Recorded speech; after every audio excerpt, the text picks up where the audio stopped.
In this video, we are going to study about how to design logic circuits or how we design combinational logic circuits. So before starting logic circuit designing essentials, first of all we have to know how we represent the logic designs.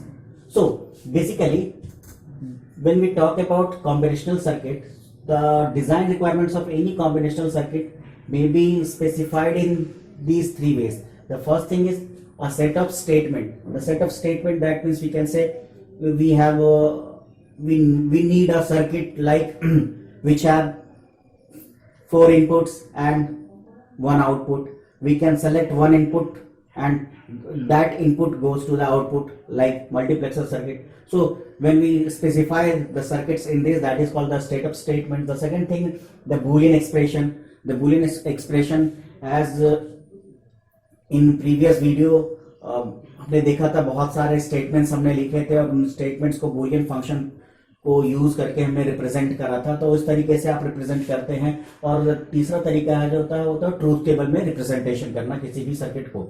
So this is the basically how we can specify any combinational circuit. जब किसी भी combinational circuit की designing की बात करते हैं या भी किसी भी इंजीनियरिंग डिजाइनिंग की बात करते हैं हम, तो इंजीनियरिंग डिजाइनिंग या किसी भी सर्किट डिजाइनिंग का जो सबसे इंपॉर्टेंट गोल होता है या ऑब्जेक्टिव होती है, वो ऑब्जेक्टिव्स ये होती है कि सबसे पहले हम नंबर ऑफ कंपोनेंट्स को कम कर सके. तो ये नंबर ऑफ कंपोनेंट्स को जब हम कम करने की बात कर रहे हैं तो इसका मतलब क्या, जैसा कि हमने प्रीवियस वीडियोस में देखा था कि किस तरीके से लॉजिक फंक्शन या बूलियन फंक्शंस को लिखे जाते हैं.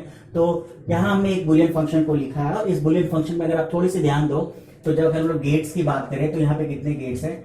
इस ए और बी के बीच में एक गेट है और गेट. इसके अलावा इस ए के पास एक नॉट गेट है. और अब इनके पास ये पूरा और इसके बीच में फिर क्या है, एक एंड गेट है. So we have 3 gates here, 1 2 3. लेकिन इसी का इक्विवेलेंट सर्किट अगर हम लोग डिजाइन करें तो इस ए और बी के बीच में केवल और केवल एंड गेट है. और जब इस सर्किट की बात करें और इस सर्किट की बात करें, दैट मीन्स अगर ये सर्किट होगा ए, दिस इज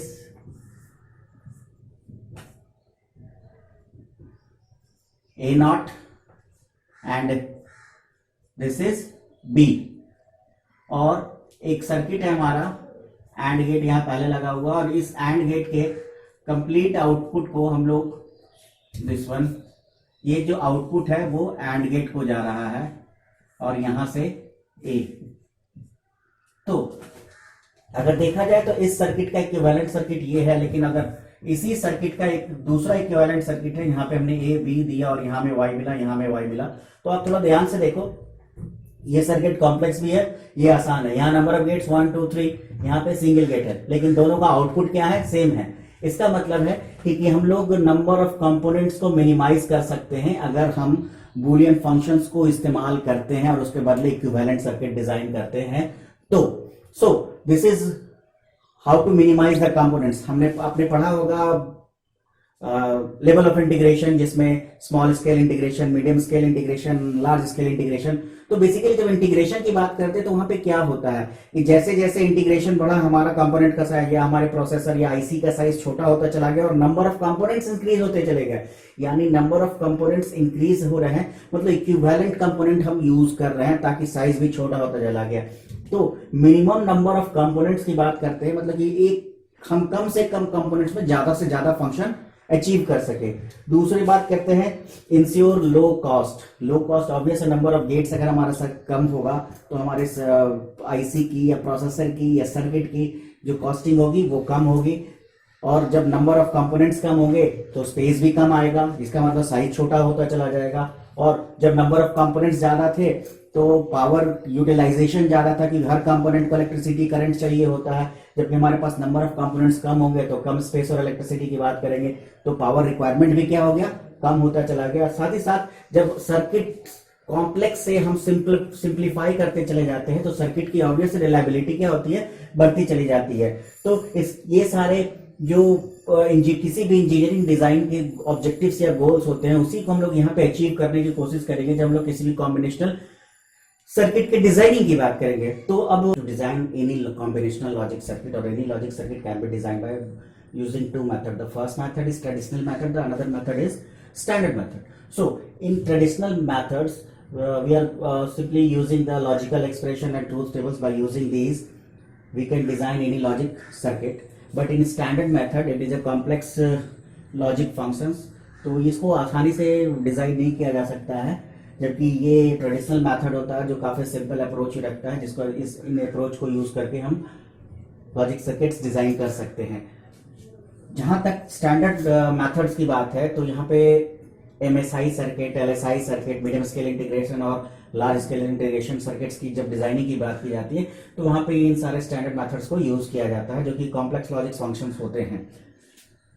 हम यहाँ पे हमारे पास इतने सारे तरीके हैं किसी भी लॉजिक सर्किट डिजाइन करने के लिए। तो इसमें पहला तरीका है अलजेब्रिक मेथड और दूसरा है कार्नो मैप मेथड, जिसको हम लोग सिंपली के मैप मेथड कहते हैं। तो इन दोनों मेथड को हम लोग यहाँ पे समझने की कोशिश करेंगे कि बेसिकली इन दोनों मेथड से को यूज करके किस तरीके से एक कॉम्बिनेशनल सर्किट डिजाइन होगा। जैसे कोई फुल एडर कैसे बनेगा, डिकोडर कैसे डिजाइन होगा, इनकोडर कैसे डिजाइन होगा। तो इस तरह के सर्किट्स को हम लोग यहाँ पे डिजाइन करने की कोशिश करेंगे by the help of this K map method and algebraic method. वहीं पे जब हम लोग बात करें वेरिएबल इंटरमैपिंग टेक्निक, जिसको वैम टेक्निक कहते हैं, और Quine McCluskey methods, these are basically used to this Quine McCluskey method is basically complex logic function. ये स्टैंडर्ड मेथड में ये कैटेगराइज होता है। तो हम लोग इस दोनों की बात नहीं करेंगे, हम लोग इन मेथड्स को पढ़ेंगे। अभी इस वीडियो सीरीज में इन सारे मेथड्स को पढ़ने की कोशिश करेंगे।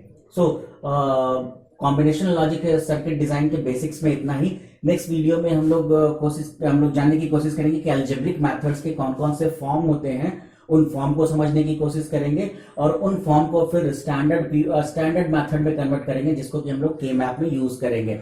सो देयर आर बेसिक्स, वो फंक्शंस होते हैं एसओपी फंक्शन और POS, sum of product and product of sum, and standard product of sum and standard sum of products, जिसको मीन टर्म और मैक्स टर्म भी कहते हैं। तो वो सारी चीजें क्या हैं हम लोग अगले वीडियो में समझने की कोशिश करेंगे। इस वीडियो में इतना ही।